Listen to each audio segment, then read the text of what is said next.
Hi, everybody. Welcome to another edition of Packers Unscripted from Packers.com. I am Mike Spofford, joined, as always, by my trusted colleague, Weston Hodkiewicz. We're coming to you here from our studios at Lambeau Field. Wes, one practice of training camp is in the books as we record this episode. And I want to start this one sort of picking up where we left off on our last episode, because two major topics that we talked about heading into training camp were with regard to the fact that David Bakhtiari and Elgton Jenkins would not be practicing on the offensive line, and that Christian Watson and Sammy Watkins would also not be starting to practice just yet at the wide receiver position. We were wondering what would be happening with those two position groups. And the early answer is that on the offensive line, Jake Hansen is running with the ones as the starting right guard for now. And at wide receiver, Juwann Winfree was in the huddle with the starters for a considerable amount of the first team reps in the first practice. So start wherever you'd like. I'll toss it over to you to get your thoughts on those early developments here in camp. Well, we'll start with the offensive line because I think there's a lot of different ways you and I can go with the receivers here in a moment. But the Jake Hansen thing is interesting because the Packers have had 6 weeks to think about this. We saw the alignment during the offseason program. Most of it was Yosh Nijman at left tackle and Cole Van Lanen, the 6th-round pick from 2 years ago, over at right tackle. They made that adjustment. Now Royce Newman is bumping out to right tackle. The conversation you and I had earlier this week about where you slot him. Right. But Jake Hansen's the first one up. Now, that doesn't surprise me in terms of the rookies. Typically, they're not going to push them into that spot. But this is a $1 million opportunity for Jake Hansen. No question about it. This is a guy that was basically a 4-year starter at center for Oregon. He has that hip-type injury, whatever it was his rookie season. He doesn't make the roster. He's on the practice squad all season. He has the operation. It was on the 53 all last year. I don't think a lot of people realize that. And he's he's like been the opposite of Lucas Patrick in a way, and where Lucas was a guard at Duke and they transitioned him to being a center, Hansen's had to do more and more guard the last 2 years. So the Packers need that type of player. They need a guy that can be an interior potential starter, but also give them some flexibility as a backup to Josh Myers, who missed 11 games last year. You never know when you're going to need to call upon that person. Zach Tom was moving around at left tackle. He played some guard. It really seemed like the focus there was with Sean Ryan at right guard. So they're going to allow these young guys to sort of develop and come along. But from right out of the gate, Jake Hansen's getting that chance there to run with the first team unit. Yeah, and just to clarify, that first team unit on the offensive line left to right was Yosh Nijman, John Runyon, Josh Myers in the middle, then Jake Hansen and Royce Newman on the right side, and also Hansen working as the center with the number 2 unit. So when you talk about an opportunity for a guy to not only make the roster at a very crowded position when everybody's healthy, but to potentially work his way into a more, I guess you'd say, a more elevated role, even if when everybody's healthy, Jake Hansen might be a backup when it's all said and done, but a more elevated role in sort of that next man up hierarchy with how this shakes out. And yes, we don't know exactly when Bakhtiari is going to be back. We continue to see Elgton Jenkins working with the rehab group as expected for an ACL that occurred in mid-November.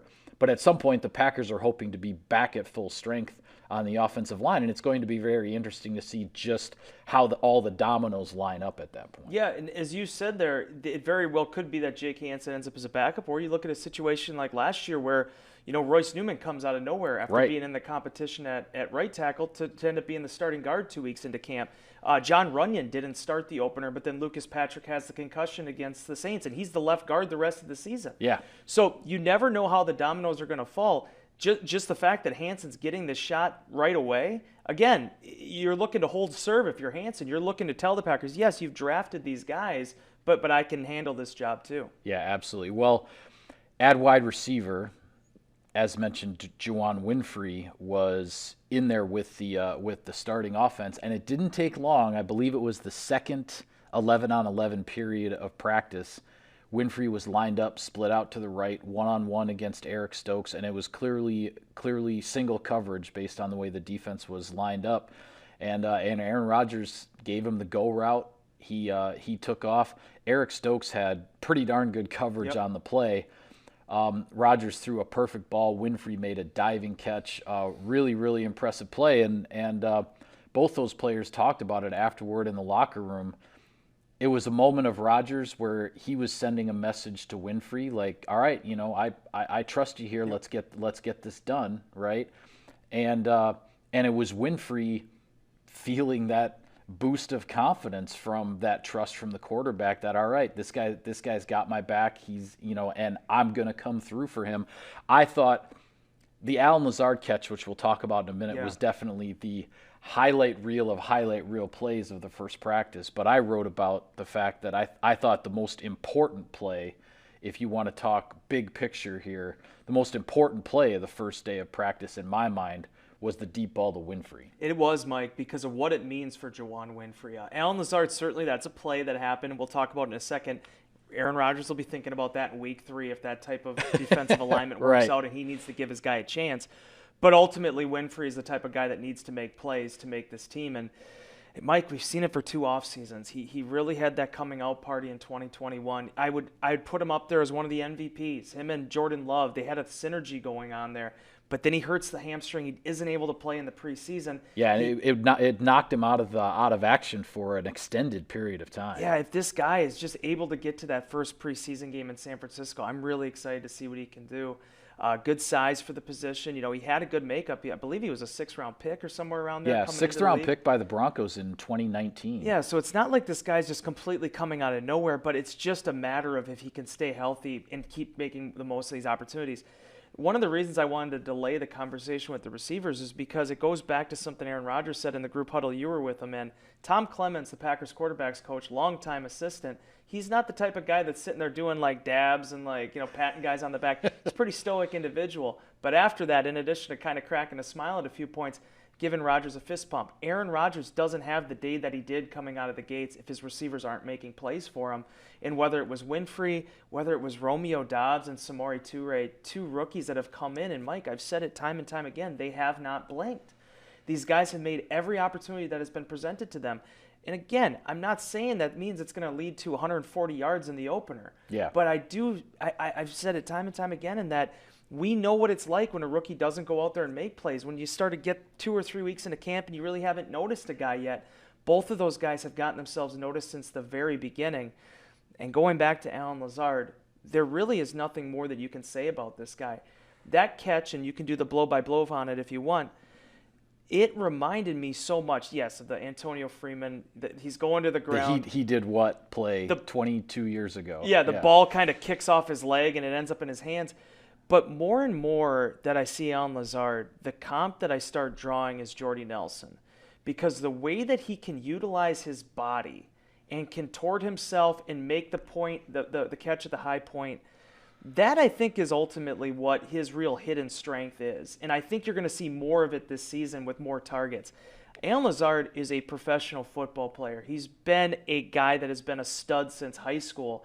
And for whatever reason that led to him being an undrafted free agent 3 years ago, this guy, I think, has steadily proven that, you know what, everything I did at Iowa State, everything I did back in Urbandale, this can translate to the National Football League, and Aaron Rodgers certainly has trust in him. Yeah, the deep ball to Lazard was it really was quite a highlight. I mean, it was essentially almost like a jump ball deep down the middle of the field. It was Lazard against Adrian Amos, and Amos was in as good a position as you could be as a safety trying to guard against a deep ball like that. But obviously Lazard is 6'5". He was able to out-jump him to make the first contact with the ball, and then in kind of the jockeying and the fighting and the ball being deflected and everything, it eventually deflected off of Lazard's leg, and then he was still able to grab it. That soccer background. As he was falling to the ground. But here's the thing: as big a highlight as that was, and it's always fun to see a play like that, especially on the first day of practice, I thought the more telling play, perhaps, with regard to Lazard, and I know you know what I'm about to say here, was when Aaron Rodgers got the defense to jump offside and had a free play in the 11-on-11, where'd the ball go? It went right to 13. Allen Lazard. Number 13 was the guy to make the play. You know, just a simple, route over the middle and whatnot, but when Rodgers had a free play, his eyes were going to number 13 there. I thought that was, and again, it's one day.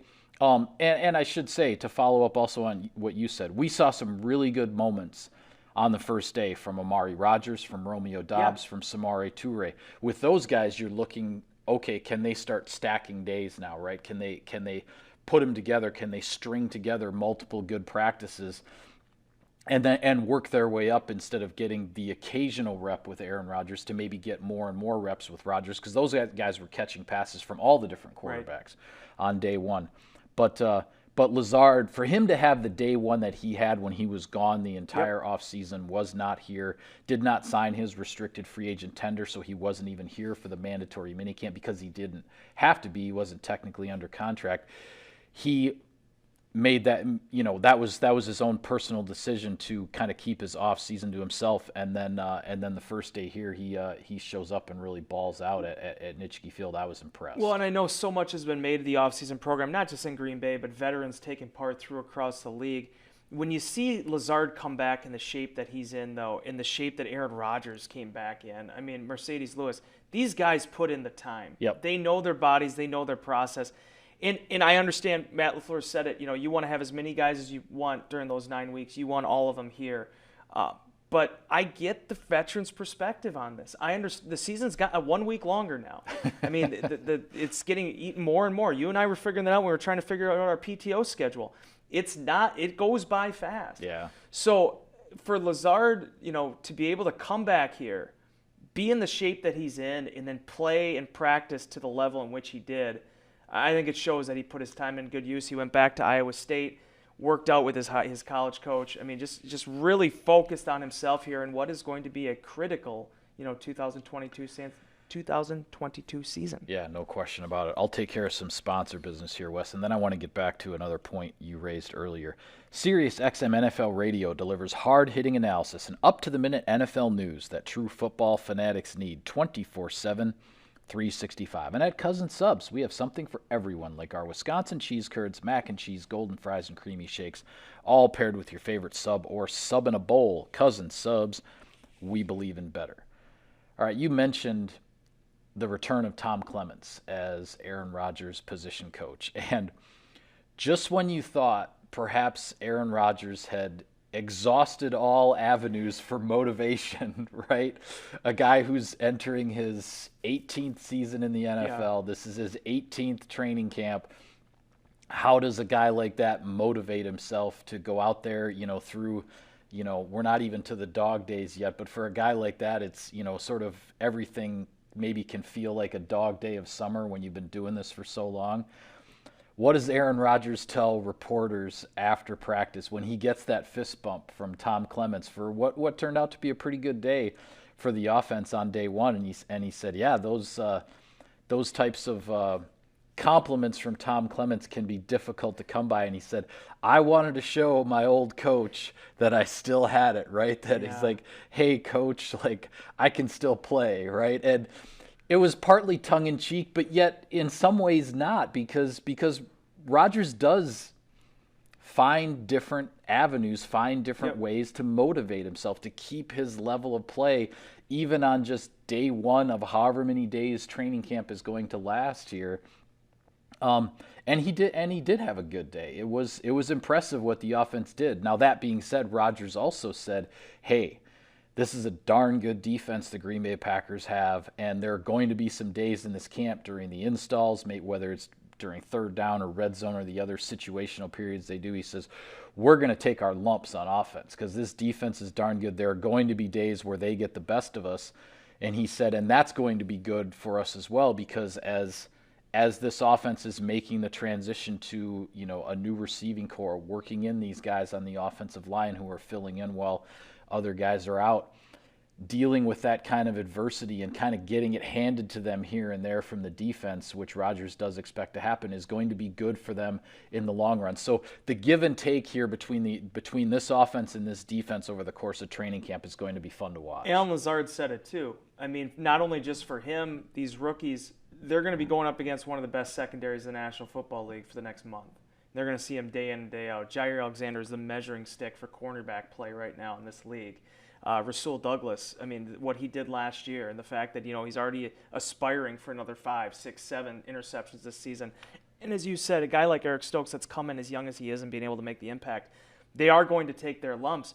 I think what's most exciting for me watching this defense right now is I'm not saying you can just roll the ball out there and they're going to just dominate everything. Right. But this is the one time where, in my time covering the defense and covering this team, where I went out there and I looked, and when they put out their first package, especially once Dean Lowry started practicing, I was like, where's the hole? I mean, you look at it across the board with Quay Walker in there now too. You got to stay healthy. Guys have to perform. But it's complete. If you're playing Madden and you're trying to build out your defense, you're starting 11. The Packers got it. And the thing that's scary about it is they got young guys behind that. I'm not talking about Devontae Wyatt right now. 10 years ago, Packers draft a defensive lineman in the first round. That's the story the first day of practice. Yeah. Because they needed somebody to step up there. Colin Jenkins left. Who's going to replace him?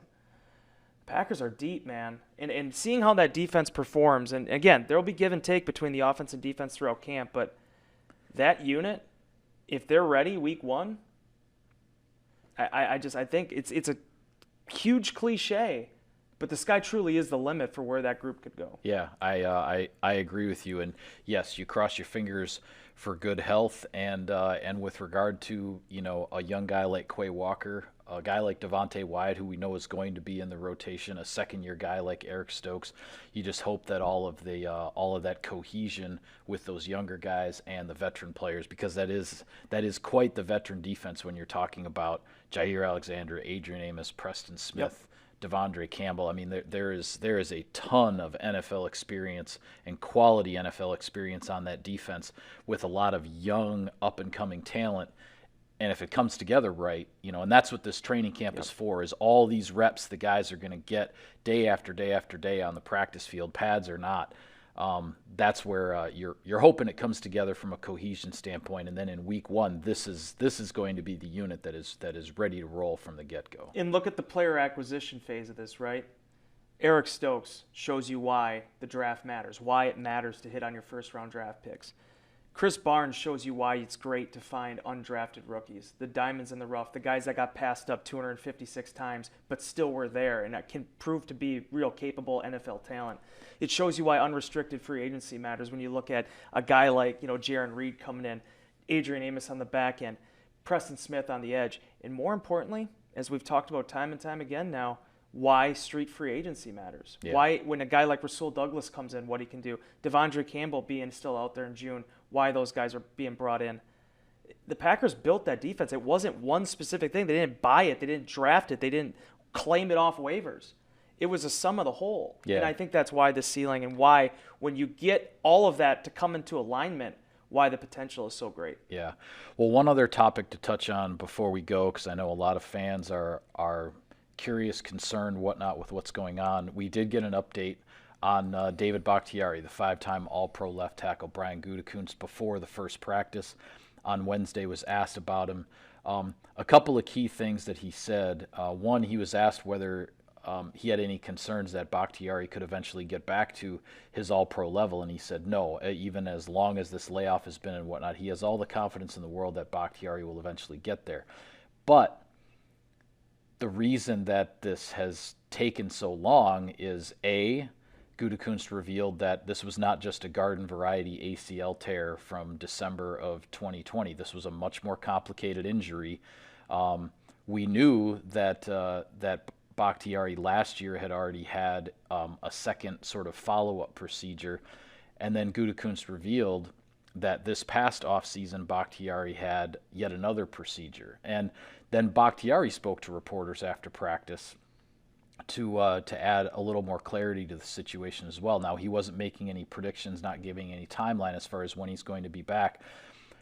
But he said 3 things that I thought were really, really important. One, that he's no longer dealing with the ACL, that what's going on with the knee is other issues now, and he didn't get into the specifics, but he said the ACL has been put to bed. That rehab, that recovery is done and over with. 2, he said, this has been a nightmare. I mean, he had no obviously had no idea that he was going to get into this type of a recovery with all sorts of fits and starts and ups and downs, and that here we are in July of 2022, and he's not back on the practice field.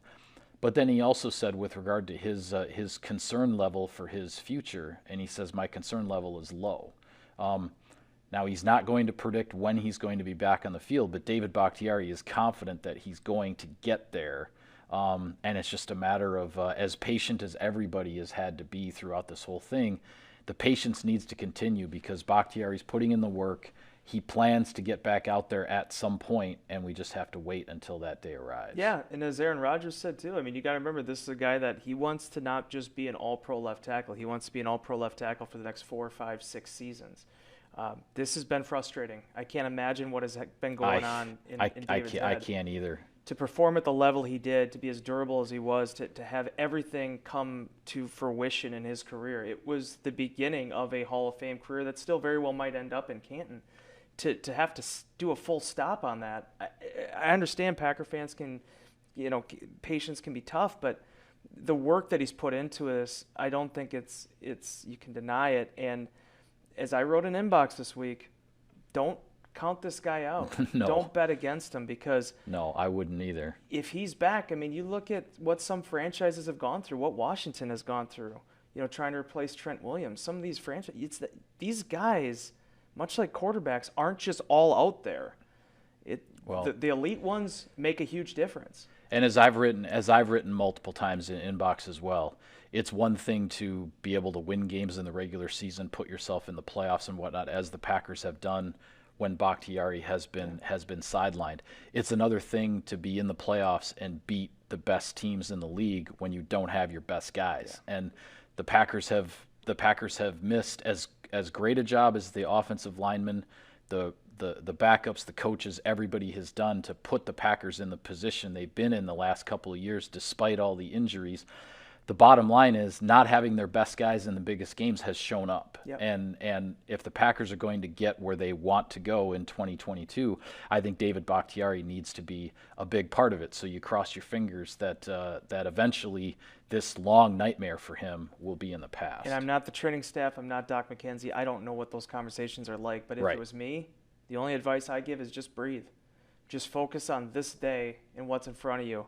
The Packers will be better the day that number 69 is back on the field. But Absolutely. Until that day, it has to fully be on David Bakhtiari making sure his body's right so that when that day comes, he's ready for it. Yeah, no question about it. With that, we'll call it a wrap on this edition of Packers Unscripted. Be sure to follow all of our coverage of the team, of training camp. We've got all kinds of content for you on Packers.com. For Wes, I'm Mike. Thank you for tuning in, everybody. We'll see you next time.